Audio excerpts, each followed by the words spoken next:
Guess who, Elfin Hooter? Gunner the White? Nope. Mr. Haggerty? Wrong again. Oh no, Mr. Zernetsky! That's the last time you forget the honey for my fucking roll. Oh, I'm definitely gonna forget it! No! No! No! Come to daddy, my little lipsin. My lipsin. My lipsin. My lipsin. My Lipson, wake up, my Lipson! My Lipson, wake up! What? Were you having a dream? Did you have the Art Deco boob dream? Chernetsky! Oh, do not worry, Dobby. The wizards have no power here. This is Grandpa Van Dam's house. Besides, we have the power of the Elfenstone. Okay. You just had the Nachtma. Now go back to sleep, Dobby. Santa Claus will not come if you're awake. Go back to sleep? I can't just fall asleep after that. Come on, read me a story up. Come on, one or two. No, Dobby. There's much to do. The schnitzel is on the stove. Come on. The schnitzel can wait. Okay, one story. Yay!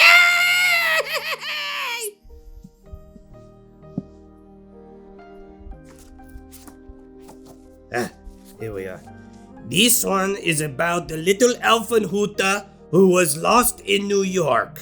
Oh, New York! I've never been there. It must be wonderful with the Christmas trees and the ice skating and the Santa Clauses. Yes, Dobby. Now be quiet. The opera is about to begin. Is this the one with the elf that eats gum off the street? No, Dobby. I told you.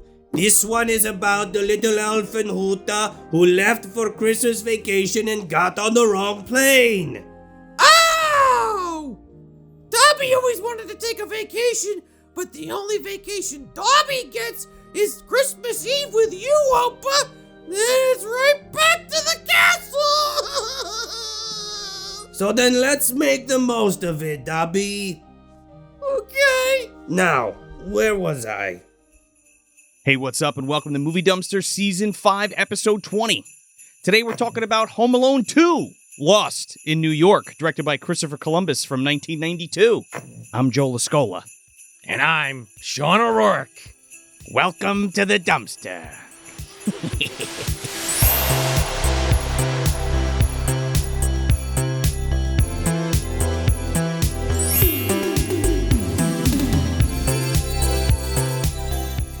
That's the one, Marv. That's the silver tuna. Eating silver tuna tonight. It's true. Yeah, exactly. I think we took the words out of each other's mouth. Home Alone 2. Home Alone 2. You know, we've done Home Alone 4. Was it Home Alone 4? Rip that Band-Aid right off. We're gonna just start talking about it. Let's come right out of the gate. We talked about we talked about Home Alone 4 with French Stewart. Long time no see. Huh, kid? Is that the prince? No, that's Kevin. Kevin, Vera, Kevin.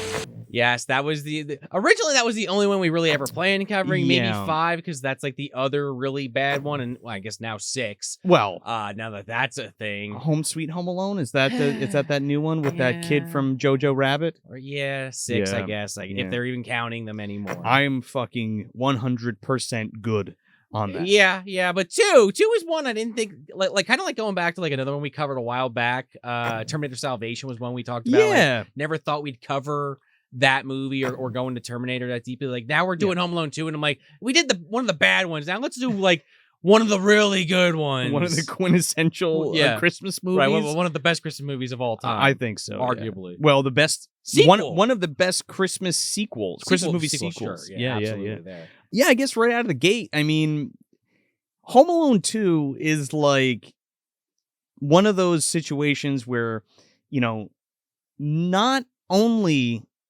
did we pump out a sequel, but like it's just as funny and just as heartfelt as the first movie, which is something that, like, especially for a comedy, is really fucking hard to do. And especially just literally 2 years later it came out. Like there wasn't a lot of time in between. Yeah. Like the one that always jumps to mind for me is Ghostbusters 1 and 2. Yeah. But there's at least like a 5-year gap between those films, and there's a lot of like people being forced to do things, and I guess debatably whether that works or not. I mean, I love the movie, but I get why people don't. But yeah, you're right. This movie is just like everything kind of clicks. Like, and we'll go into maybe some things that don't, but I think for the most part, everything works really well in this film. Yeah, I think so too.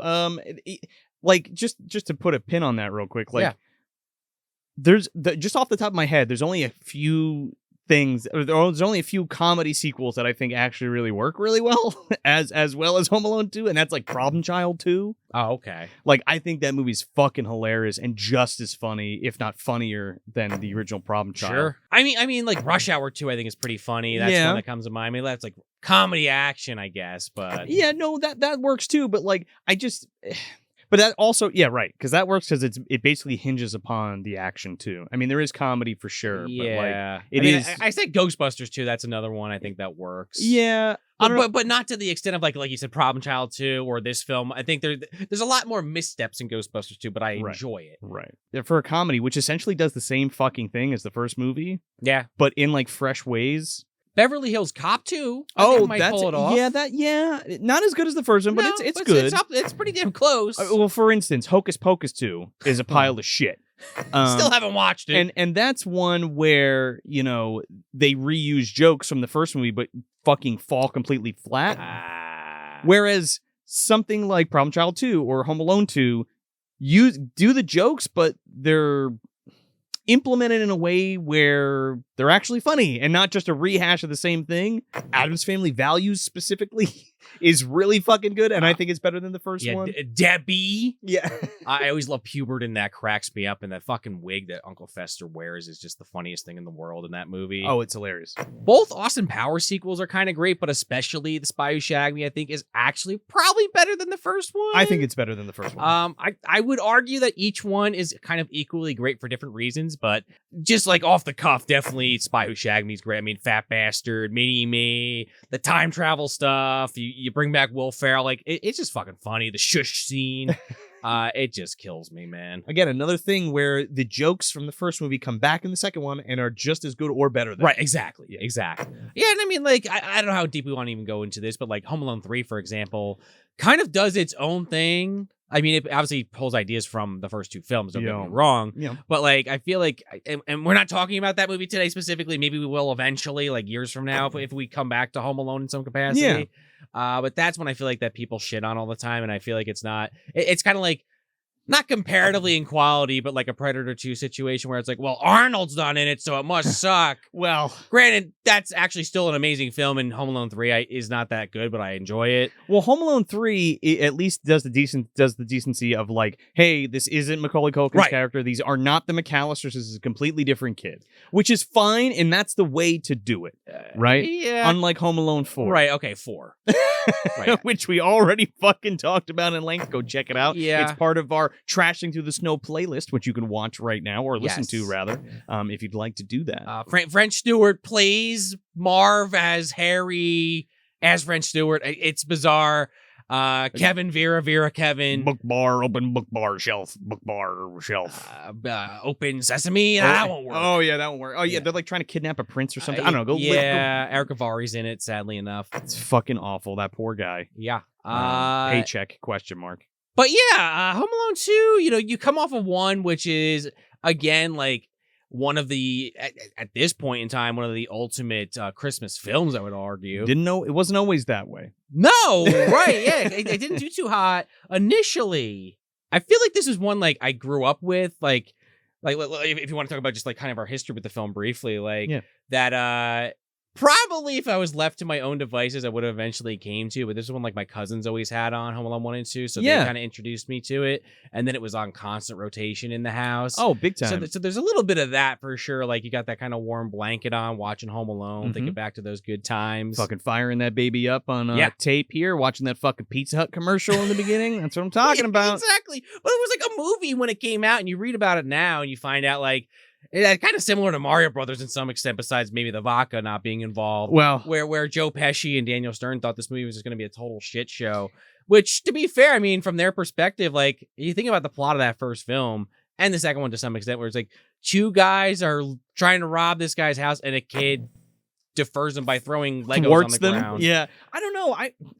That's something that like I see people talk about, and like of course like retroactively going back and like seeing what people were saying at the time. Like I just don't think it deserved all of the shit that it got. No.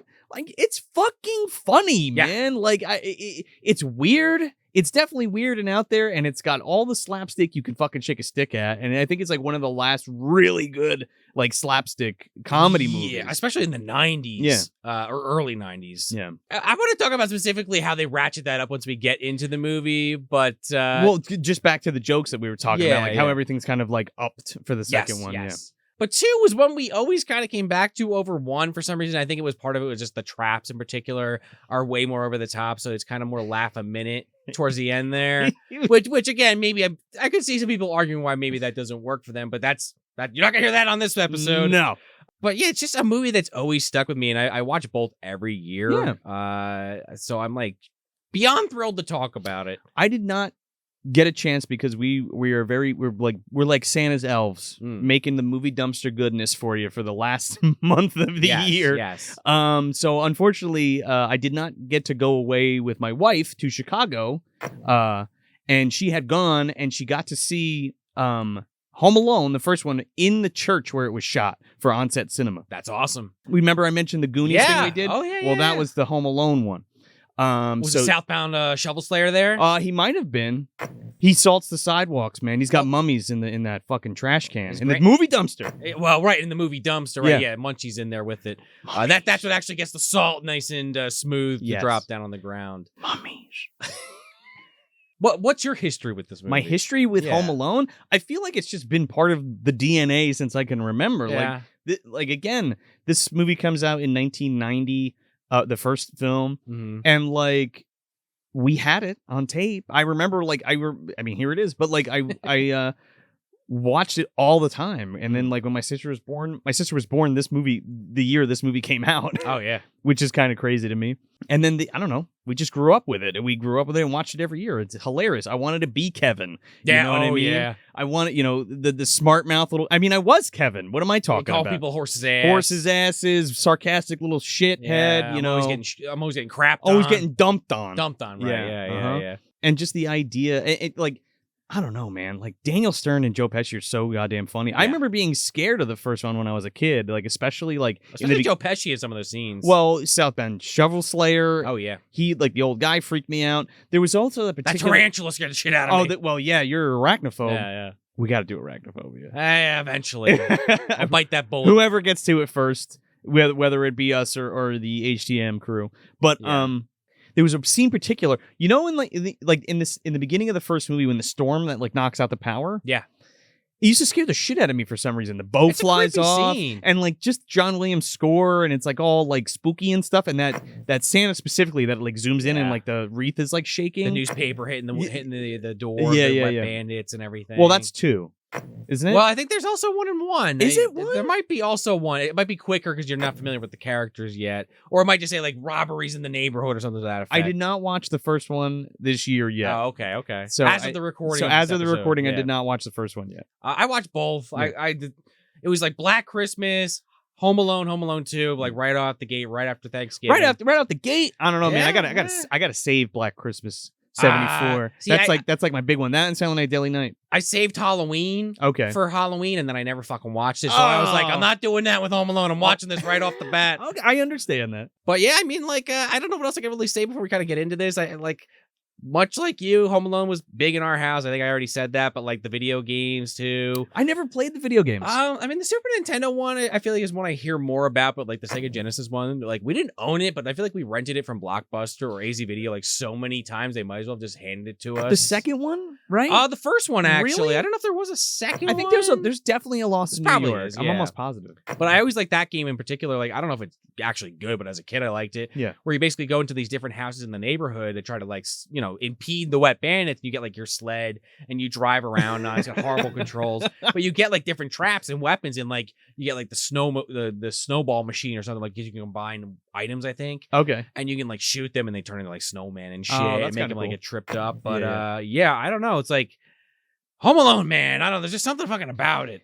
And like with all that wackiness, Yeah. there's always like, again, in at least those first 3 films, there's always that family element and that like human element of like Kevin or the kid in the movie, if you will, learning some lesson or coming to some kind of better appreciation about certain things around him. I think it works really well because you have sort of like a weird fantasy comedy director, Chris Columbus, Right. With John Hughes writing. with by the John way. Hughes. Yeah, well, I was going to say with John Hughes doing the screenplay. So like putting those together, I think works really well. So you Yes. have your heartfelt moments with a message in the family dynamic there, but you also have this fucking like grade A comedy. Yeah. And I mean, I don't really have a ton of trivia for this. Me neither. A lot of it's just like the first one did really well. The It's- cameras kept freezing because they actually filmed it in the winter. Yeah, and, like despite like all against all odds, like it actually like did really well. Right, Ended well, up the first doing- one, right, Yeah, yeah, it ended up, yeah. like doing really well. So yeah, the second one they made it, and the only other real thing that I noticed besides the cameras freezing constantly on Yeah. them in this movie, when they went to go film all the New York scenes, which is a lot of this movie, Yeah. very little was on a stage. I think the only stuff that was really on a stage specifically, or a sound set rather, was all the stuff with Uncle Robbie's house, which makes sense. Yeah, but even the hotel too, I would assume, right? That was a set. I think that was actually shot at the Plaza, and I remember reading like the swimming pool scene was actually like at a Chicago hotel because they don't actually have a swimming pool at the Plaza. Gotcha. But a lot of it was actually just shot on location. No And I'm sure shit. there were sets. Yeah, I mean, yeah. IMDb only has so much information, and we know IMDb's not always the most reliable, but generally speaking, it Sure. is. Well, they shot the first. The house was a whole set in the first movie. Yeah. Oh, yeah. Like in a gymnasium or some shit. But where was I going with that? The snow. They paid all this money for this fake fucking snow. The potato flakes. The potato flakes, exactly. What was that? What movie was that? The first Home Alone movie. No, but a lot that of was a lot on of an different episode ones. that we talked about potato flakes specifically. What the hell was that? I want to say it was like Deadly Spawn or something like that. Was Oh, it was Aberration. Aberration. Oh, it Because was Simon Aberration. Basel Yeah, talked about yeah, it in our and- interview. Yeah, With Simon Basel. Go check that out. that was such a good one. That's a great winter horror movie, by the way. If you can get your hands on Aberration. It was on YouTube as of when we Yeah. did that episode a couple years ago. Little geckos come and Yeah, that's fucking another one. attack people. That's another one I want to fucking champion and find out where we can, if we can somehow Movie Dumpster can be involved in like Yes. restoring that Yes. one to like a Blu-ray. Anyway, But yeah, there was a blizzard right before they shot the movie, so they didn't need all the fake snow. I guess is the story. That's like the only other trivia I really saw. There's like a couple videos on YouTube of like behind the scenes that they made professionally as part of the production, which is interesting. But I feel like you don't get a lot of those like juicy morsels from No. that. Like the first one, I feel like there's a lot more information about because it was the first one, and you find out like Joe Pesci had the swear jar filled up in the first day. Oh, yeah. and stuff like that. But yeah, I mean, you want to just get into this? yeah, I mean, let's get lost in New York. Yeah, you want to give the plot crunch on this? But I feel like I've been giving a lot of plot crunches. Yeah, that's lately. okay. Yeah. The McCallisters are back. They're going away again for fucking Christmas. I don't know why they keep going away for Christmas. This is the next year. Dad's got a lot of money, and Mom, I guess. We'll get to that. Okay, But Uncle Frank, not so much. Uncle Frank's a cheapskate. But yeah, so the McCallisters are planning a trip to Florida for Christmas. Kevin doesn't want to go because there's no Christmas trees in Florida. So again, by a twist of dark fate, they sleep in again. Their fucking clock gets knocked out. They're late to the airport. The whole rigmarole from the first movie happens. But Kevin is with them this time. Right. The only thing is he makes it to the airport, but never gets on, or they gets on the wrong plane. So he goes to New York and they go to Florida, and that's how they get split up. Ah! Kevin! Yeah, that's basically the setup. That's it. Yeah. And then, the wet bandits get out, and now they're the sticky bandits. Oh, right. And they happen to run into fucking Kevin. And Tim Curry's like the head of the God, the Tim Curry's- concierge at the fucking hotel, and that's a whole different ball. Compliments of the Plaza Hotel. He's so fucking the good. best addition of the film. Easy. The yeah. hotel staff. Yeah. But yeah, so this film opens much like that first movie. I love the intro to this film, and I'll mention 4 again briefly because I remember when we did that movie how it basically has no intro. Yeah, well, it just starts. But, kind of. But 1 and 2, you get the classic zoom in with the music. Oh yeah, you're right. Yeah, and we're yeah, like, that's yeah. like sorely missed. Right. And I always love the intro for this one because it's like, well, okay, how do we do this like the first one, but not do the same thing? It's like, oh, the house is surrounded by New York City buildings. And then it clicks in and the light turns on and all that stuff. It's cool. But yeah, we got Peter, Kate, Buzz, Lenny, and Jeff. Yep. They're all still alive in this movie. I forgot Megan. Megan. Excuse me. Oh yeah. Well, how dare you? Because in 4, there's like only 2. it's only Buzz and Megan, and Yeah, everybody yeah. else, I don't know what, died, was eaten. That again, just go listen to our review. But that movie committed some Home Alone sins. All of the John Hughes was rolling in his grave, and he's not even dead. all of the cast comes back, I think, except for Lenny. The Les Incompetents chick. Yeah, She's not back. I think it's the sister or the twin sister of one of the Petes who plays one of the older brothers, Jeff. Yeah, maybe. Yeah. That sounds right. It looks like her. Yeah, I mean, yeah. it looks like him with long hair. So, yeah, I mean, it could be, I don't know. I feel like the intro is probably the part where we get the most repeating jokes from the first movie, but it's kind of mixed up with the way that they handle like the Uncle Frank situation and Kevin's situation. But it's obviously, but it's compared to funny. the Like first Fuller pisses the bed. So like Uncle Frank comes in and he's like, "Whoa, little man, like easy on the liquids. We packed rubber sheets." And like there's like little vignettes of everybody walking around. But that's how you do it. Yes. Like one that just came to mind is Clerks 2. I know a lot of people don't like Clerks 2, but that was another movie I felt like that elevated a lot of those jokes and then brought a lot more to the table where it was like, all right, the characters, their style of humor, like what they're going to say to a point. Yeah. Now what? There's a lot of like references in it where it's not like, wink, wink. Yeah, like right. it's just like, it feels natural. Yeah. And there's certain things that you're doing a Home Alone sequel. Yeah. And like Chris Columbus has even kind of said in interviews that like, it's not quite a remake, but it kind of is a remake. Like there's enough stuff that we like reuse that it's like, all right, I guess like maybe people could make that argument. I mean, this doesn't even need to be a sequel. It could just be. It could be. It's almost like I wouldn't go so far to say it's like an Evil Dead 2. I was just thinking that. So? I was just thinking that, but not really because it is actually in the same timeline, and that is. Bruce Campbell argues that it is connected, and I can see where he's connecting dots, but you're like filling in a lot of holes there to make that work. Yeah. Well. I guess he just forgot all his escapades of the first movie. Well, again, I also think in interviews where Bruce has talked about that, he's also having a bit of a laugh about it, to be fair. I think that's the joke. Yeah. It's just Evil Dead on a bigger budget, but anyway. But yeah, so I guess the things that are different in the intro are Kevin's got the talk man. The talk boy. Talk boy, excuse me. That was something that, man, I don't know about you, but I really wanted these for Christmas when this movie came out. I never got one. I had a friend that had one, so I, of course, absconded with it whenever I went over to their house and played with it, and I'm sure they love that. I think my parents didn't get me one because I could record them like fighting and talking and stuff. Yeah, maybe. I mean, maybe. Maybe. They were also probably expensive as fuck. I have no idea how much they were. And they made the talk girl and everything. They made a talk girl that was like pink colors. or whatever. Oh, but you know what I did get? A yak back. I had that. Where it was like, like 2 seconds of stuff you can record and then play it back. Yeah, I had that. I had that little like clicker that had like 10 different sound effects. It's like the alarm going off, the fucking black ambulance. box. Yeah. Oh, with the little buttons on it. I love that when I was a kid. I'm surprised Kevin didn't have one of those in this movie because he's like sitting there recording the TV, and this is where he finds out about the Plaza Hotel. Yeah, and this is where Dad fucking unplugs the batteries for the camera, and in the process, like a dope, because he's not thinking, because he's rushing around like a nut. Yeah. For this fucking recital that Kevin and the other kids are going to be in. He just unplugs it because he's like, I need these batteries, and there goes the power. Oh, yeah. And it's like, that the clock is plugged in because he's got like, it goes into where he's got like fucking 4 or 5 of them plugged in. It looks like the fucking, the Christmas story outlet. Oh, yeah, right. Yeah. The old man set that up. But I kind of like that because in the first movie, it just like it happens overnight because of the storm, and it's like, well, there's nothing you could have done about this. This one's just pure stupidity. Incompetence. Yeah. But like the But audience, it's fine. It works. Yeah, especially it happens, and the audience is like already clued in. Like, oh, okay, I've done that. That's like unplugging like your microwave or that's something. True. Yeah. Your microwave? Yeah, if you unplug your microwave. Oh, right. Yeah. And the clock. My resets. brain's like, my microwave's like one of those that's like installed in the Oh, wall. yeah, and I'm no, like, what do you mean unplug microwave? No, Like, mine's like. yeah, no, I separate, know. Yeah. So Kevin, he needs his tie. Yes. But, Uncle Frank says if he sees him in there, he won't grow up to be a real man or some bullshit. He won't grow up feeling like a man. Right. And Like a real mom and man. dad look at each other like, Yeah, okay. just get the tie. And this is, you get the classic This fucking, is I mean, what- there's a lot of classic scenes in this, but the first classic This scene. is my favorite line of the movie, like my favorite bit when Uncle Frank's singing in the fucking Yeah. shower. He's singing "Cool Jerk." Yeah. You're cook. Oh, you're cooking, Frankie. Like that's just shit we say like when we're cooking around the house and Because the stuff. fucking brush, like, singing into Yeah.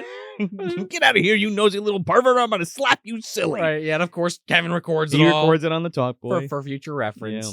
And then we go to this singing recital where Buzz and Kevin and I guess some of the other kids are up there with the rest of the school. Unlike the eve of them going away, are you fucking stupid? Yeah, it's like I guess the last day of school kind of thing. Yeah, but it's also a thing of like, why is Buzz there? Buzz is like the only kid. He looks like a Neanderthal with all the other little kids. I'm like, what the fuck are you doing, Devin Rattray? Okay, we talked about this on that Home Alone 4 episode. But, like, he's actually not as old as I think we think he actually is. He just had a growth spurt, so he looks older. But I think he's supposed to be, like, 16, 17. Yeah, but Kevin's 10. Right, well, I get what you're saying. Yeah. Why is he mixed in with Kevin? Right. Yeah, and it's like, did you learn nothing from fighting monsters with Fred Savage? I thought you turned a new leaf. Yeah, he had some more of that kitty litter with the, what was it? Kitty litter? Cat food. Cat food in his and tuna. piss in his apple Yeah, juice. Kevin did that to him, and he said, "Fuck that! I'm breaking out these candles going behind the ears." Oh, there it goes. But this part always kind of annoyed me. But again, it's Buzz, so he gets away with it, and I definitely can think of some members of my family that had done some shit along these lines that used to get away with it. I mean, I think if you have a sibling, you know that's just some shit that happens. Right, or you were the one doing it. The General you. Don't out yourself, Joe, yeah. on the video. I think my sister and myself have done it both to each other. I've been there for sure. Yeah. But yeah, Buzz humiliates Kevin. He's probably drumming on his back with the candles, putting them up to his ears. And then, of course, Kevin, in a fit of rage, deservingly so, in my opinion. Especially the whole fucking audience is laughing at him. I know. Uncle Frank's losing it. Uncle Frank's getting really off on this. Yeah, he the only people that actually look upset are Kate and Peter. Everybody else is cracking up. But like Buzz is doing this, and they're just like fine with it. Well, and then Kevin pushes Buzz over, and everybody falls, and then the old lady on the piano. Oh my god, the old lady on the flips piano backwards. That bitch's fucking neck is broken.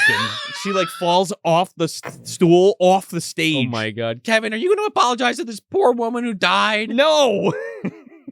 Santa Claus don't visit the funeral home, little buddy. Exactly. So then we get this scene where Buzz is giving his big apology, and it's like played up like he's trying to be super serious, but we all know how Buzz operates. He beat that, you little trout sniffer. Yeah. Everybody's clapping for Buzz after he fucking he's like, oh, the ladies and gentlemen of the jury, I just want to say that I apologize, and it was a stupid, immature joke. And that I'm so sorry, Kevin, and blah blah blah blah blah. I would like to. Catherine Harris like that was the sweetest thing I ever heard. I would like to hope there's a scene later where John Hurd pulls him to the side and is like, "Yeah, Buzz, I didn't want to embarrass you in front of the rest of the family, but yeah, your allowance is docked for the next 3 months. Like, I'm taking away your pornos. Yeah, like, come on, Buzz, what the fuck." This was a Christmas thing at the school. Like, come on. Like, he's gonna get picked on for the rest of the year. This isn't something that you recover from. What is Buzz doing there? Yeah, I'm just I was thinking about that. Like when Kevin goes back to school, like after vacation, like he's now ear boy, or like he's getting ripped. I mean, Kevin can handle it, and he'll like push back. Like I don't think he's gonna be bullied for long. But I was just thinking, like, Buzz, what are you're like giving your kid brother like eternal torture? I guess so. Well, he also got beat up for having that sweater with the bird knitted on it too from his grandma. This is true. This is true. So Kevin's like, no, I'm not apologizing. And basically goes off on the whole family and is sent back on the 3rd floor. He's like, I don't care. Piss all over me, Fuller. I don't give a shit. Yeah. And this is where he tells Mom, like, yeah, I'm always getting crapped on. Well, I love this, too, because, like, in the first one, he's like, I wish you'd all disappear for Christmas. And she's like, say it again. Maybe it'll happen. And this one, he's like, no, fuck you. I don't want to go to Florida. I hope I can just go on my own vacation. Yeah, I'd have a better time. Which actually happens. Right. You know? But, like, he wishes for it and he's not, like, upset about it. I mean, he's mad at the moment because Yeah. Buzz, again, humiliated him. But yeah. No, when it you're actually right. happens, like when he's actually lost New York. Oh, TM. right. Yeah. So next day, again, we get the repeat of the first movie where the airport people come in, they knock the fucking statue over, of course. All of those gags are funny. Yeah. And then it's we like, did it again! Yeah, we slept in again! Ah! Yeah. The music playing. And then Uncle Frankie's like, yeah, you gotta work on these wake-up calls, Yeah. Peter. It's like, Uncle Frank, shut the fuck up. You're not wrong this one time, but shut the fuck up. If it makes you feel any better, I forgot my reading glasses. Yeah.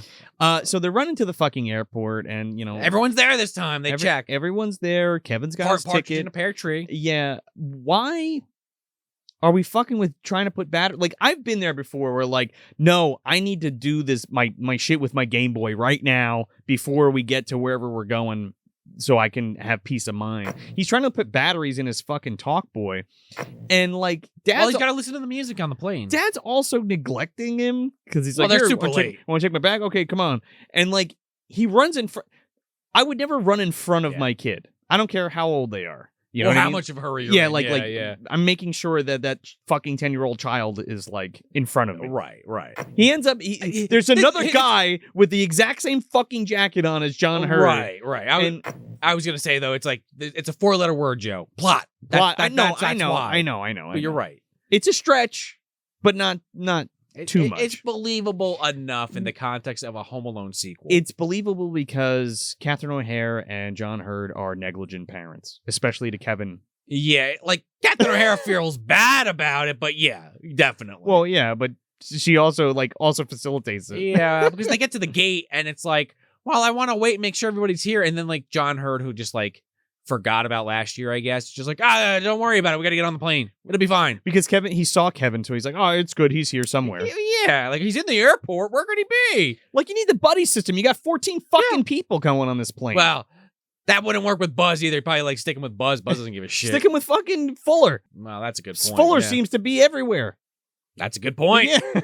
So yeah, he gets on the wrong plane in New York, and I kind of like how they do this because he runs into the flight attendant and drops his boarding pass. It makes sense. And then he's on the plane, and the guy's talking French next to him, so he puts the headphones on, and he misses the announcement. He's like asking him like where he's like a tourist from France, like in French. He's like, oh, I'm a tourist from France, and do you know any good restaurants? Are you even listening to me? Right? Yeah. Someone typed it out on IMDb, the whole thing, that was and it's like, oh, come on, I don't speak any English. Kind of work with me here. And Kevin's like, what is this? Puts Christmas? puts his fucking Tom Petty in. Yeah. And then I love how we see like the planes land and Kevin comes out, and it's kind of like a callback to the first one when he's like comes downstairs. Mom, with all the Uncle people Frank. coming out. Why is the third person always Uncle Frank? Uncle Frank hates this kid, and he hates Uncle Frank. He's one of the other adults that's always around. Uncle Frank is just a joke. Imagine he just starts saying that. Well, he runs into Ali Sheedy. And he's yeah. like, Oh my god, from the Breakfast Club. Yeah, she's there, and he's like, "Excuse me, where am I?" And she's like, "It's New York City, sir." Yikes! I did it again. Are you okay, sir?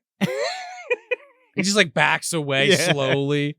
He's like that Homer meme. He just goes into the fucking bushes. He doesn't know what to do. And then he's like, "Oh shit, I'm in New York, and I got a bag full of money, a lot, and a credit card with no limit because my dad's disgustingly rich. Yeah. I'm going out for a fucking Christmas on the town. Yeah. Taking a bite of the Big Apple, Sean. Dude, he gets a cab from the airport. He goes over the fucking, I guess it was at the George Washington or the Brooklyn Bridge or some shit. I don't know. One of those bridges. I've only been on the bridge. I don't know what it's called. But yeah, and basically goes to New York, goes all over the place, goes in like the World Trade Center, and he's like looking through like the binoculars and everything.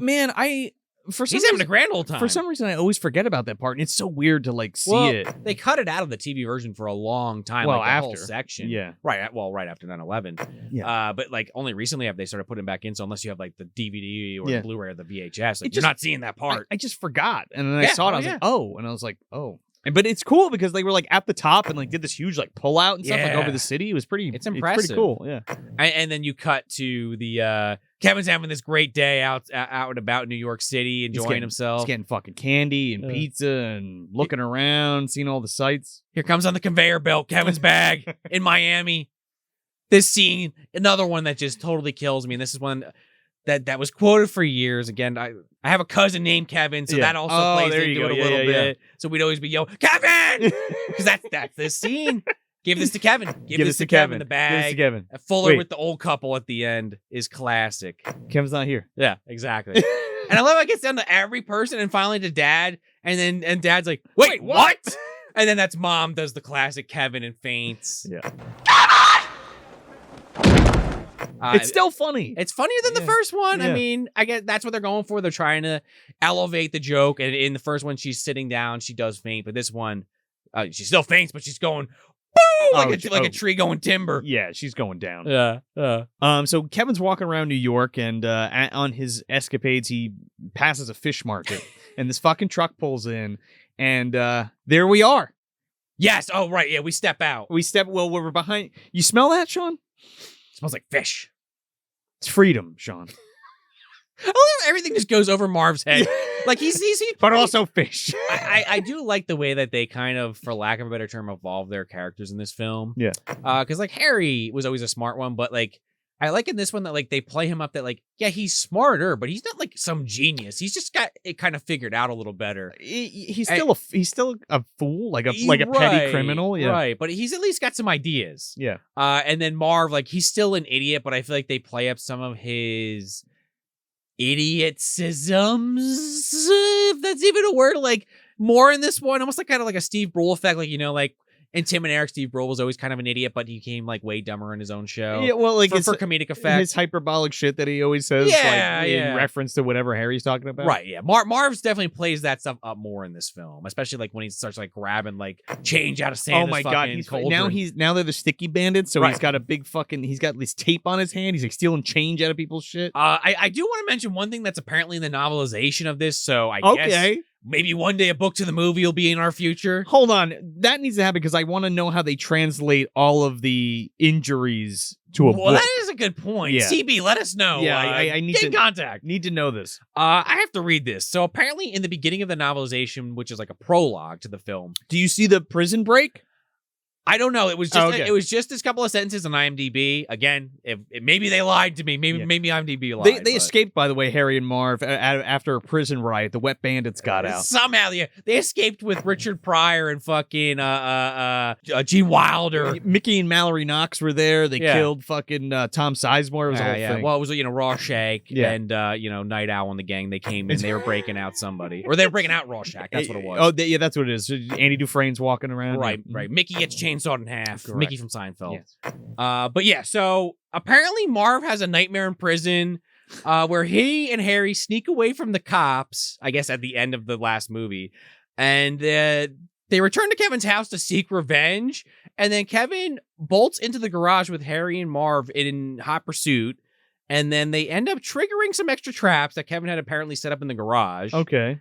And then Kevin watches as Marv ends up triggering a trap where a running lawnmower falls on his head. It like cuts his head. I guess, and like fucks up his hair or something. Oh man, we should like film that. The lost Marv scene. I mean, we got the costumes Home now. Alone 2. And why not? I mean, we might as well go back. Give me the fucking hat. Well, yeah, there you go. Do that French Stewart bit that we had. I did the Photoshop of at the time a couple of years back of open your mind, Marv. Oh yeah, dude, we'll do some Quado shit. Yeah. Total Recall. That's like Leprechaun 2. When he kills that fucking guy with the lawnmower? Oh, yeah, literally. Or the Chucky remake, or Child's Play remake, I should say. This is also true.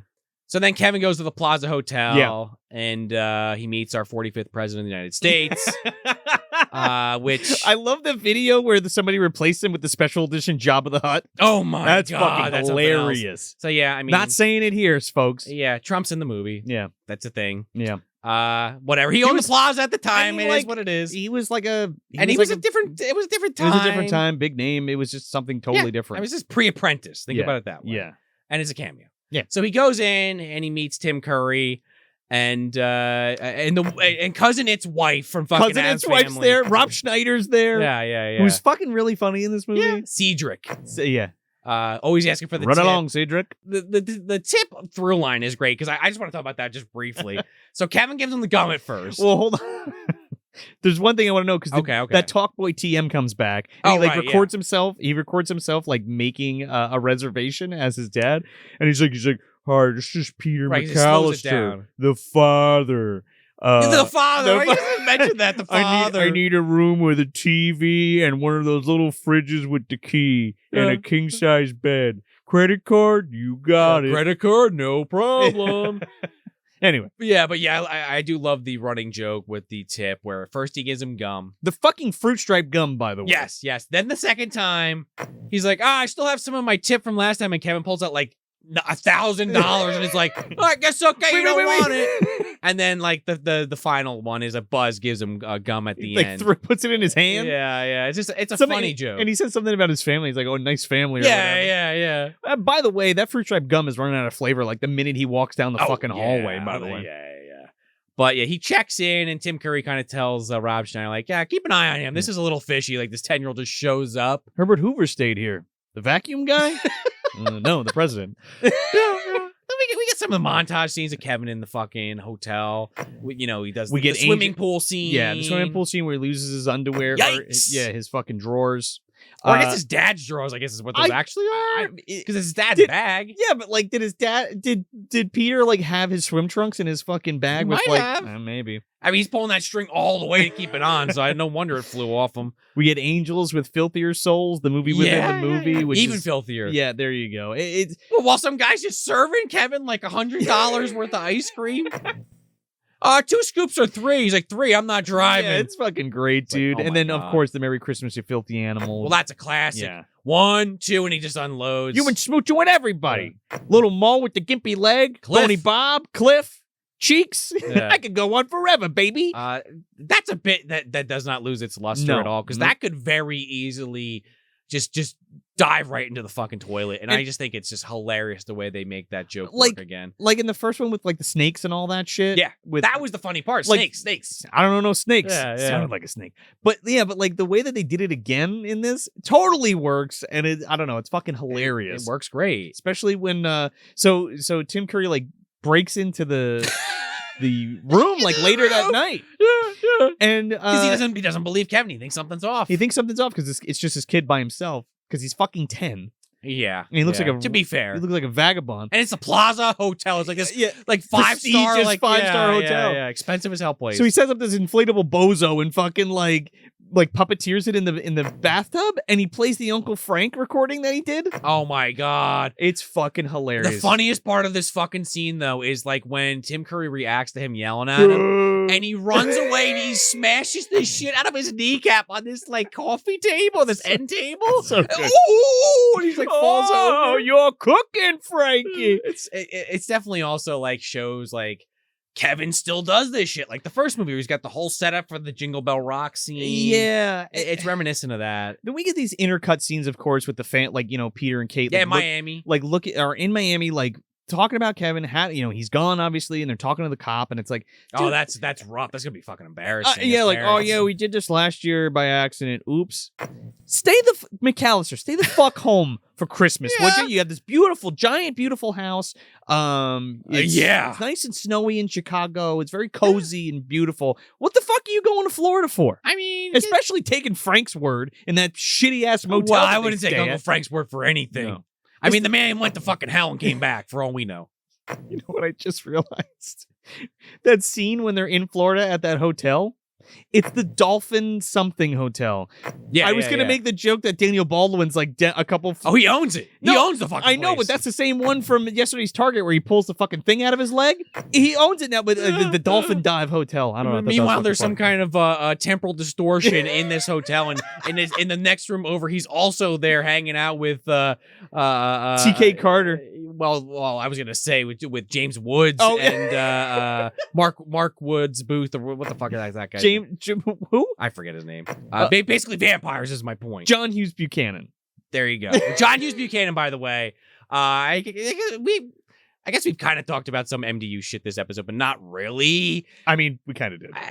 We just did. Yeah, I mean, John Hughes Buchanan kind of came up in the Baby's Day Out episode because we were talking about how Baby's Day Out was basically a Home Alone movie. It's a fucking Home Alone movie with a baby. It's basically like John Hughes did this movie. He was like, how could I do this again? And this was before 3 was a thing. And it was like, Baby's Day Out! Yeah. Well, Macaulay Culkin's not going to come back again. No. So let's just go to an infant, I suppose. I don't know. That movie's pretty funny. It's not good, but No. much like Big Bully, it is entertaining as hell. When Joe Mantegna gets his fucking dick stomped out by that guy from Little Giants, it's still the Little Giants, funniest. It's the funniest thing. And Joey Pants is there. He gets punched by a fucking gorilla. Like, it's funny. They fall in horse cum. Yeah.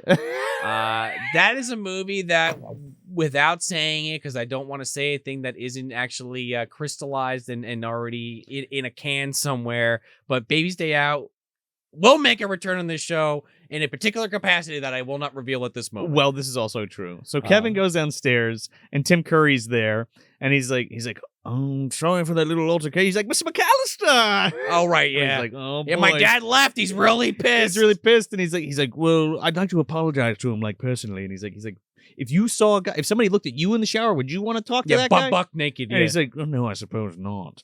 Your limousine's here and a pizza, courtesy of the Plaza Hotel." I love Rob Schneider on like one knee, like he's proposing. One cheese pizza for you, Mr. McCallister, he opens it up. Also, the limo driver.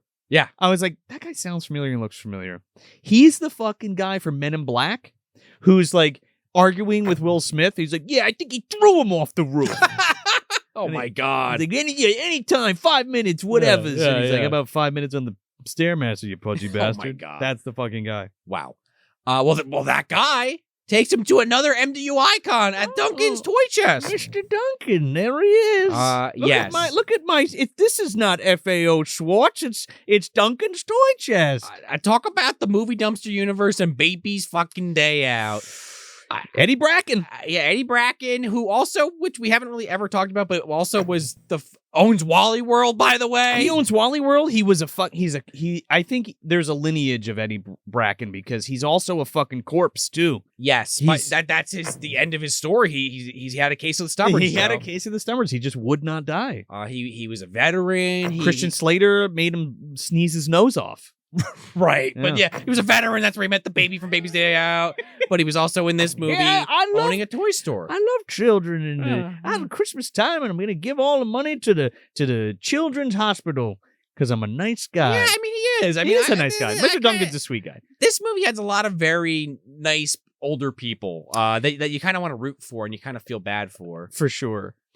You don't just get the Southbound Shovel Slayer. You kind of get it split into a few different characters. Yeah, we have two. Well, we have opposite ends of the spectrum where you have like a wealthy guy not being a piece of shit, and then you have a poor woman being very sweet and kind of rejecting society, which is we'll talk about. Yeah, well, we're about to get to her. Yeah, but yeah. The kind of key thing in this scene, besides two turtle doves, right? 'Cause he gets the turtle doves from Mr. Duncan. You give one to somebody you love and you're a friend, and you're always together at Christmas or something. Because Kevin gives him the donation out of his shoveling money. Yes. And he feels very touched by that. Yeah. But we also get the reveal that Harry and Marv are like staying in these little fucking munchkin houses. Yeah. Which they discuss in this like classic ice rink scene where Marv steals like mittens and a hat and fucking earmuffs from somebody while Harry's like dishing out the fucking plan. Who would be stupid enough to knock over a toy store on Christmas Eve?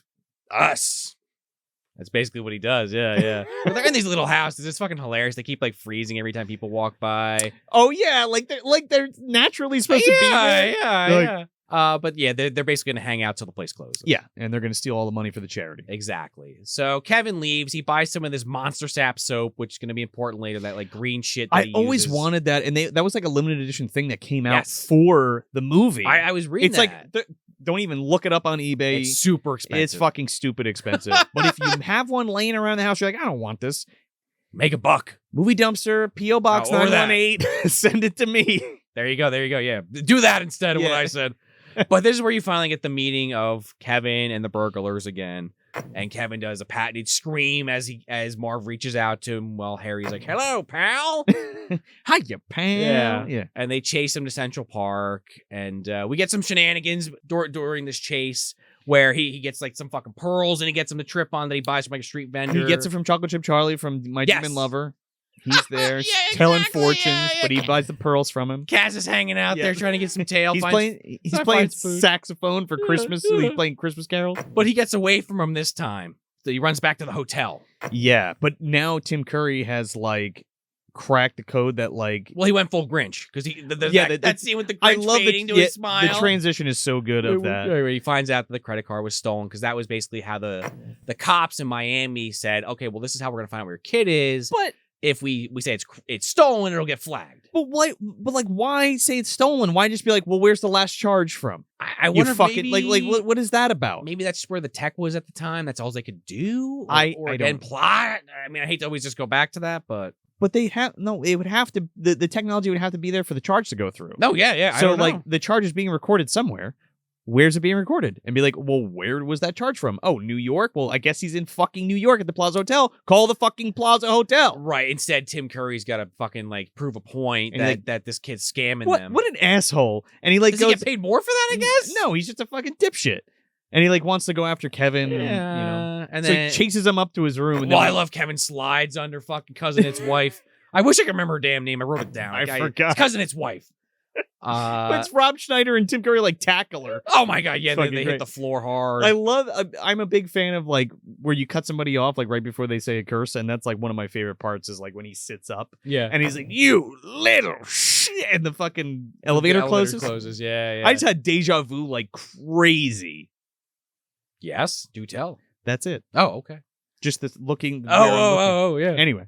So you don't say, because we're watching Home Alone 2, where there's a lot of familiar things yeah, happening. well, I'm okay with it. No, though. me too.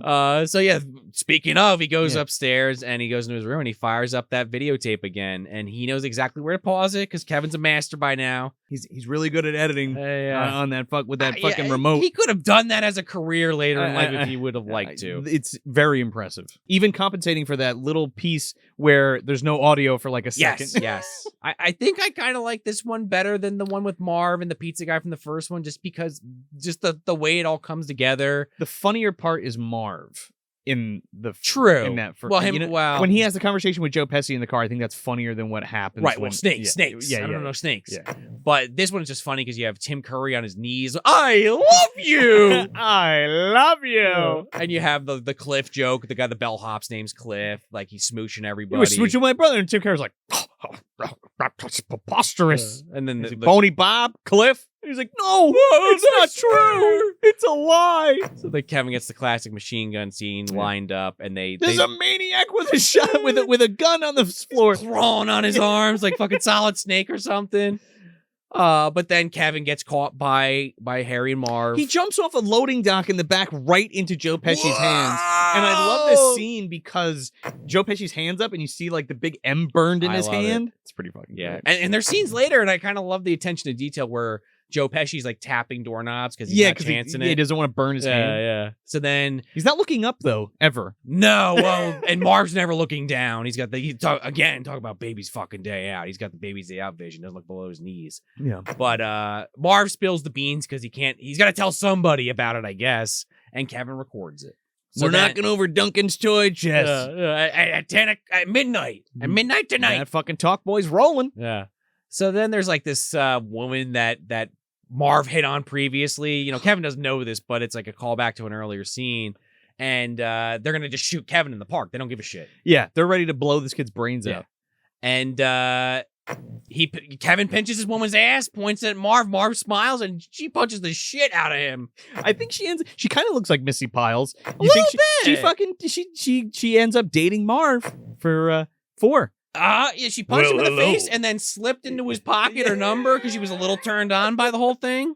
Maybe. He did it. Did what? Pow! Right in the fucking kisser. So then Kevin ends up back, running away, and he goes. Well, he goes to Uncle Rob's house. Uncle Rob, by the way, is the filthy rich motherfucker who has the house in France that for the first one. For the first one, the one, the house that's like with the view of the Eiffel Tower. And I don't know, Uncle Rob just bought a fucking brownstone in New York and he's renovating the entire thing. Gutting it. This is like fuck you money to the 9th power. Yeah. The whole McCallister clan are fucking loaded. And Kevin hasn't even gotten in there yet. No. But he goes and he's like walking around and he ends up like in the park. And this is where we get one of like probably the creepiest scene in the whole movie where he's like out in the dark. I love the way it's shot too, because it's all like up from the shooting up at everybody because everybody's bigger than he is. Right. When I think this actually might be the scene where Harry and Marv are kind of like, yeah, Kids are scared of parks. Kids are scared of the park. Yeah. Grown men don't go in the park and don't come out alive. I mean, you got like the working girls like saying, "Are you lost, kid?" and like the drunk guy. read you a bedtime story? The drunk guy, "Ah!" like screaming in his face. Taxi! Yeah, the taxi driver. It ain't much pretty in here, kid. Yeah, it's scary out there. Ain't too much better in here, kid. Yeah. And then eventually he runs into Pigeon Lady, which I'm sad we never get this woman's actual name, but Pigeon Lady is, I think, what she's actually credited as. Yeah, but that's not the point. No, well, because much like the first movie, he's judging her by her appearance and is scared of her and screaming in her face. He gets his foot Even though, stuck. like, she saves him. Yeah, saves him, and then he realizes, oh, fuck. I fucked up again. He sees I her. fucking blew it again. He sees her early in the movie, and he looks at her and goes, "Oh, sick!" Yeah, and sick. Then Oh, my God, how rude. But then finds out she had a bad fucking string of things happen to her. Her husband left her. Yeah. She had a mental breakdown. She couldn't take love anymore. She don't But- have her heart broken again. buys her a cup of hot chocolate. They Yes. go to the I don't know. Carnegie Hall. They go to Carnegie Hall, Yeah, and there you they're- go. And they're watching some fucking probably watching John Williams down there Right. Playing the movie. scoring Christmas music. And There's like this cool rollerblade analogy real quick where he compares like the rollerblades to her heart. Like I had a pair of rollerblades and I kept them in a box. I only wore them like once in my room, but I never used them. And then you know what happened? My feet were too big for them when I wanted to use them later. And it's basically like you shouldn't let that one bad experience deter you from trying to love somebody else. Or right, like put yourself out there. Or else you're put never yourself gonna out know. there, or else you're never gonna know, or like it's not gonna work. The longer you wait, the less the window closes. Yeah, and I also like where kind of she tells him like, well, what you could do tonight because it's Christmas Eve, like do a good deed to outweigh a bad deed, because he tells him like how he's done some bad stuff and like he ruined Christmas or whatever again, and so this kind of puts that seed in his head that he wants to save the children's hospital because it's fucked up that they're gonna rob these kids and Mr. Duncan, like these people that really need the money. Because like there's even like a really touching scene after he leaves where he actually goes to the children's hospital to like check it out, and there's like a little boy in the window who's clearly getting like cancer treatment. And he like pictures himself like as the kid. Yeah. And like his good deed is to fucking bust Marv and Harry. Yeah, like this is dangerous as shit. I know what these guys are already capable of, like, but fuck it, I need to do this. But I love that because it's like, well, the first movie they want to break into his house because that's the silver tuna, but like this one, he's like, fuck it. I'm going to, like, go after them because I know exactly what they're going to do. Exactly. I don't know. It's kind of cool. And I love the plans. Everyone I'm sure that was a fan Operation of this Ho Ho Ho. Everyone's fan of this movie as a kid was probably drawing their own up. AVGN did an episode on Home Alone. They even had Macaulay Culkin in the episode, but they even had their own plans. I feel like that's like a rite of passage if you're a fan of this movie as a kid. I think so. Not that an adult couldn't do it, but that's like something I feel like as a kid you're always like doing the plans. Yeah, and thinking about it, like, what would you do if Harry and Marv like broke into your house? Yeah, exactly. Or a robbers or whatever. Break out the camcorder. Let's film it. And when we do, and a BB gun. Yeah. Well, we didn't have the blowtorch and the kerosene, but we had the Legos and the cars, maybe the Hesh trucks. The paint cans, definitely. Yeah. Well, we weren't hitting people with them, but we had them. So then we get to the climax of this film. Meanwhile, Mom's already gotten there, by the way. I wanted to mention this briefly. The whole family's there. They're at the Plaza Hotel. Because this great scene where they confront Tim Curry. Yeah. And Dad and Mom are just like, you guys really fucked up. Like, my kid's in fucking Lost New York TM. Like, where is he? You chased him away? Yeah. And he's like, oh, well, the credit card. Well, to make up for it, we'll give you the room that's basically a fucking house inside this hotel that has like 3 stories and like 6 rooms. The penthouse suite. Yeah. And they're like, yeah, but our kid's still missing. And they're like discussing what to do next. Yeah. And Tim Curry tries to like give his 2 cents. And they're like, yeah, you fucked up enough. And like Kate McCallister slaps the shit out of him. And Tim Curry's like holding back tears like, do make sure to bundle up. It's cold outside. That's Tim Curry exits the movie. Great. And it's, we love you, Tim. It's a bit part, but like it's so memorable. It adds so much to the movie. It really does. But then, so Kevin, he goes to stop them. No macaroni and cheese this time. No. I wonder if he ever ate that macaroni and cheese. Like went back and had it later. Maybe. Heated it up again. Yeah. Probably wasn't as good, but yeah. Twice baked macaroni and cheese. Actually sounds pretty good. Frozen dinner. Yeah. So they go to Uncle Rob's house and the brownstone death trap has been set up and we're doing it in motion. Well, because he's got him on camera. They got to get that camera back. They break into the Duncan's toy chest. Fucking. Well, hold on. Happy Hanukkah, Marv. Happy Hanukkah, Marv. Merry Christmas, Harry. Merry Christmas, Harry. Classic line. Drops that fucking window with a brick with a note on it, and it just never stops. It doesn't dude. stop from They there, like yeah. chase him. They jump on a fucking A board. a board on a trash can, and Harry goes flying into a fucking car. He should be dead right there. He right looks- there, he's done. It looks like he fell like 20 stories. out of this car. And he's just like slaying. They're like, "Ugh." So then, yeah, they go to the brownstone and we get He's- the and brick Kevin's- throwing scene. Kevin's throwing bricks at him, and he's hitting Marv every fucking time in the head. That's another scene for some reason that I always see like edited down on TV, and like they just like throw like one brick and to they cut down to And violence. I'm like, really? Like, and the runtime, it's pretty long. This fucking movie. it's 2 hours like on the dot. Yeah. With credits. And I mean, we could literally go down the line of all these traps, but I don't know if I necessarily want to do that. There's No, but there's a few I want to mention. I just want to mention because I think they really outdo themselves from the first movie in this one. Yeah, like He has a lot more at his disposal because the brownstone's being worked on, so he Right. has all these tools and Paint blowtorches and thinners. paint thinners and all kinds of shit. wood polish. Yeah. There's like varnish, Varnish, and yeah, like arc welding machines and shit. Yeah, I mean, and I'll mention that green shit he bought at the toy store because he does use it in 2 traps specifically. On the ladder outside, he Yeah. sprays it that Harry jumps to and slips and breaks his ass on. Yeah. And the floor after Marv falls through that He's- really big hole. And he's like fucking dancing Yeah. when he's like falling. doing the damn salsa. It's so fucking funny. Then he slides into the fucking paint and the paint thinner and everything and gets covered. We get staples in the ass. And Oh in the my face. god! I never thought they'd be able to like elevate the BB The gun, BB to, gun the to the dick. dick. Yeah, but that somehow like especially the slow mo to the crotch, he hits the ground and then slow mo to the nose. nose. It's like true slow mo. It's not like that fake shit either. Harry, I've reached the top. Oh yeah, he's got so many good lines. Like what a hole! Yeah, wow, what a hole. Yeah. Fucking falls into the basement. Like He's just covered. Like Daniel Stern's actually like covered in paint or makeup to look like paint, and like he's like rubbing this shit off him. yeah, And they get, of course, the electrocution. the electrocution scene's classic. always.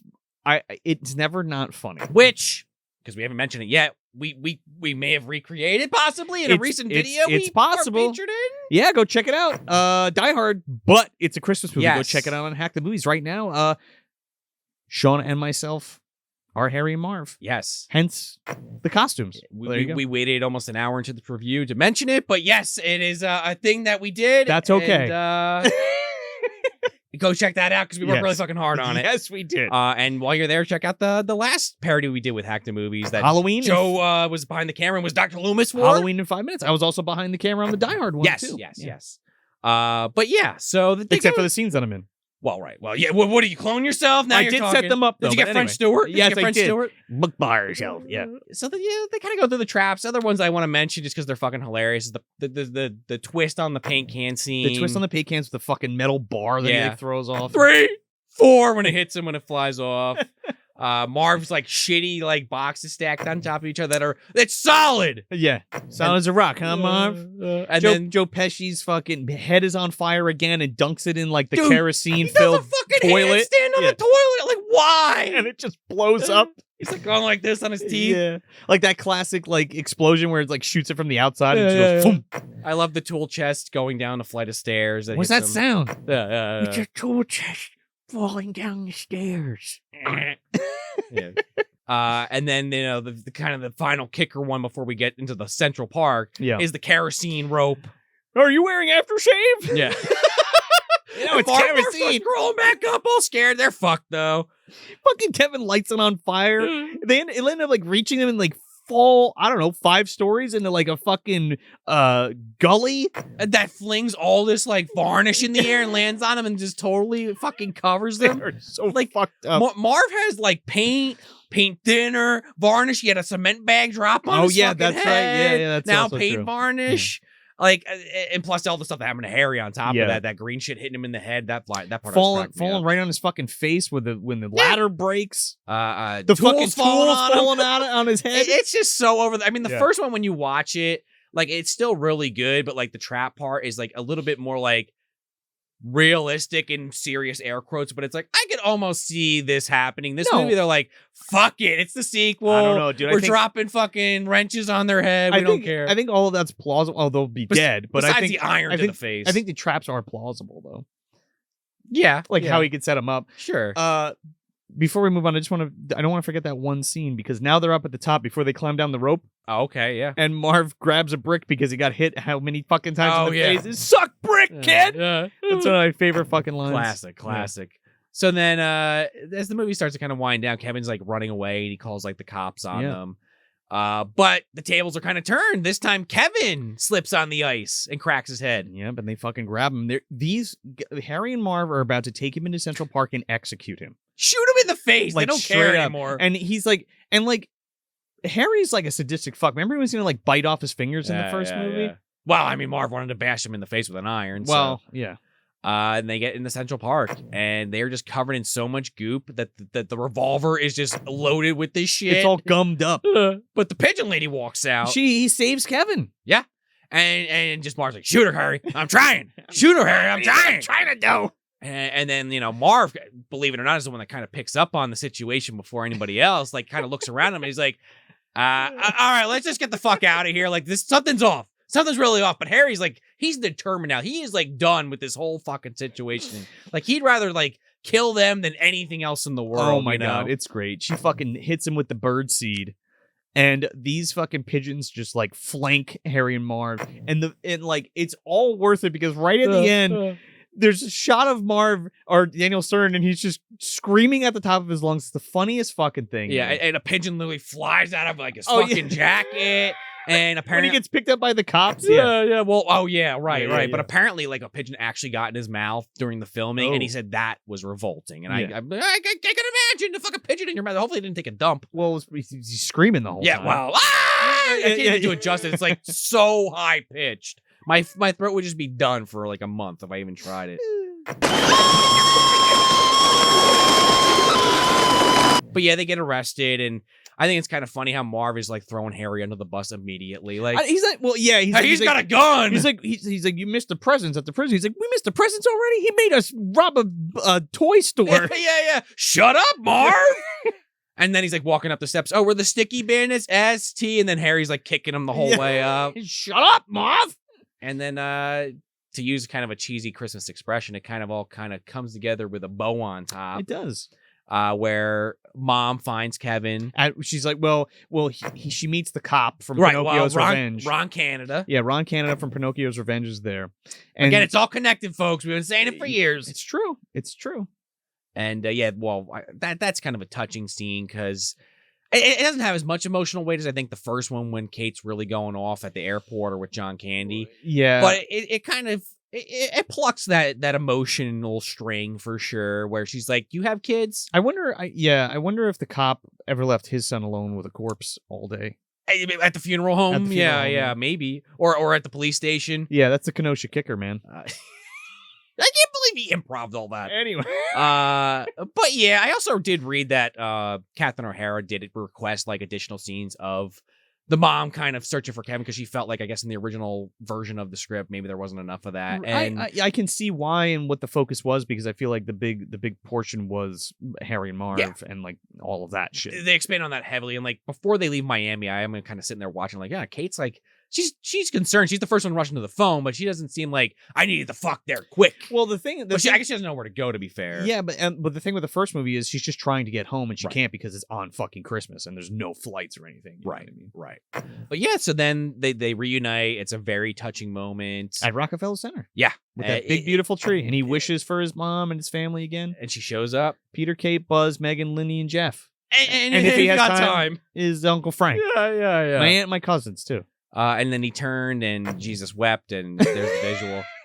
And then like they have the hotel and I love the visual gag of Fuller being in the bed by himself. Oh yeah, the king size bed with all the Pepsi cans around him. And Fuller of course wakes everybody up. It's Christmas, you guys. At 7 a.m. Wake the fuck up. Let's open the Duncan's presents. Santa came and like it's really sweet because like there's a scene just real quick. There's a scene with Mr. Duncan and Kevin leaves him a note.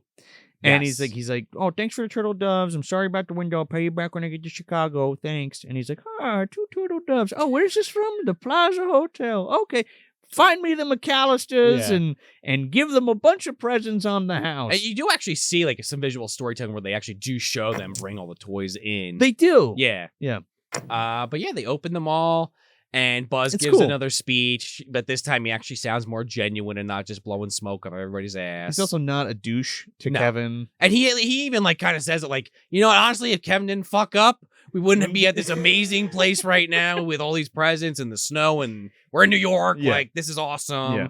And I kind of like that Buzz kind of do. owns it and is like, you know what? Yeah, Kevin, he did good, even though he fucked up royally. If there's one time of the year where you don't be a piece of shit to your sibling, let's it's hope definitely Christmas. Yeah, that's a good day.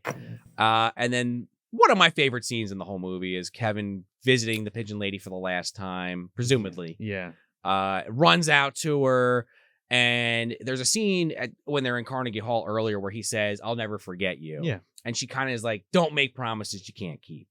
But this time, it's like after all the stuff that just happened, and they embrace, and he gives her the turtle dove, and he says the same thing to her. But Yeah. this time, she's like, "Thank you." Like she's touched by it because Yeah.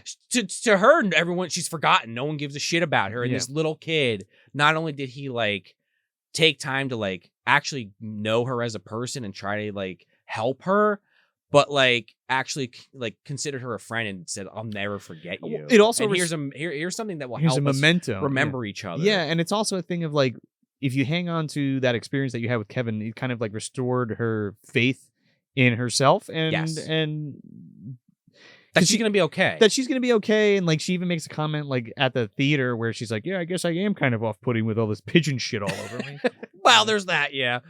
And then the one-liner from the distance that Kevin, you spent $867 on room service. yeah, and ice cream and sprinkles and everything else. And the music comes in and we kind of crash the credits. Yeah, man. And that's Home Alone That's fucking 2. Home Alone 2. Well, is this what gift is this under your Christmas tree? Oh my God. This is like a PS5, an Xbox Wow. Series X, a brand new TV, an Encyclopedia Britannica. This is like the gift that you wanted your whole. What? It's such a good fucking movie, man. I'm thinking like a gift that you like. I don't know. Maybe I personally wouldn't take the Britannica, but to someone that's an expensive gift back in the day that was very nice to receive. I love this fucking movie so much. And I would even go so far as to say that I like it more than the first one. Which I guess I kind of even said to a point a little bit earlier.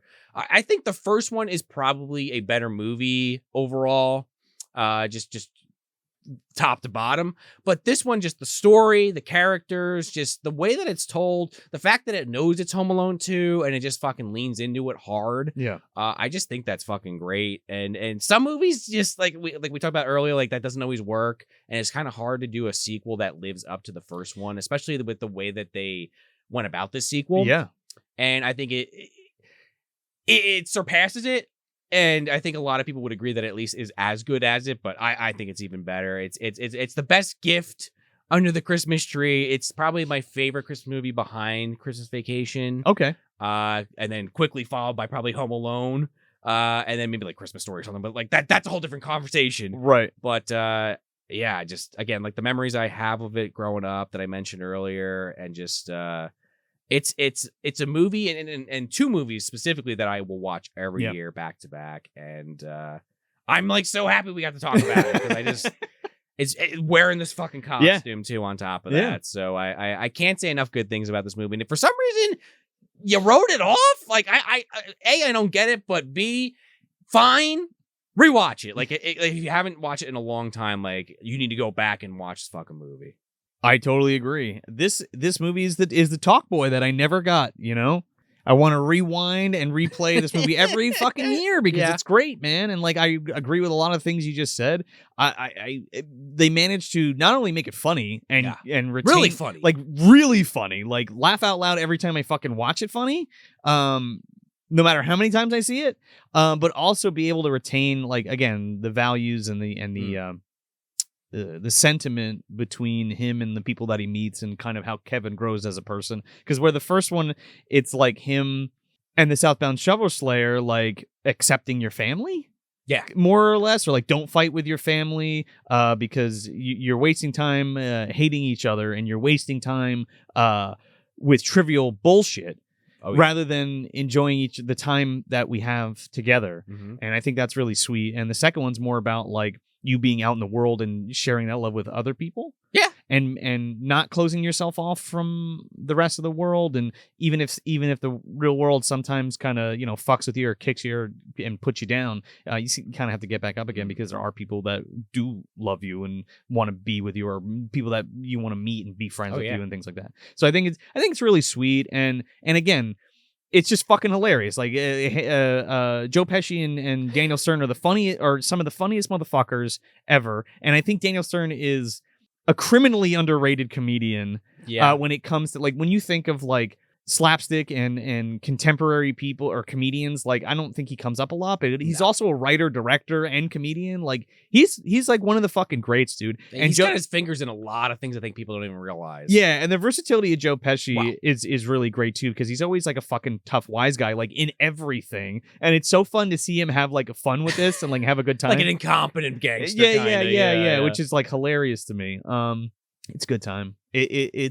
It's a yearly watch. It will be forever. And I think it will always hold up. And if you haven't, again, like if you slept on it, fucking, what are you doing? Go watch Home Alone 2. Home Alone 1 and 2, back to back. It is just... It's great. It's a classic. Christmas classic. So yeah, but that was our first episode for Trash Through the Snow. We got one more coming at you. We're talking about To All a Good Night. The David Hess directed To All a Good Night. So that's going to be a very good one. We've also got an Elves commentary track to go along with this wraparound, if you will, that you may have seen at the opening of this episode. The Elfen Hoota Leven! I'm back! I'm Dobby! The voice is probably better in the promo. I'll be doing it after better this. in the promo. Yeah. But yeah, go check that out, and we hope you're enjoying that. And definitely check out Die Hard, but it's a Christmas movie. Yes. Over on Hack the Movies. It's out now. Go check it out. And yeah, we got a couple little other Patreon presents for our Patreon subscribers, and we just want to thank you all again. Hope you're having a great holiday season, and thank you so much for your support, and we will catch you on the next Trash Through the Snow episode.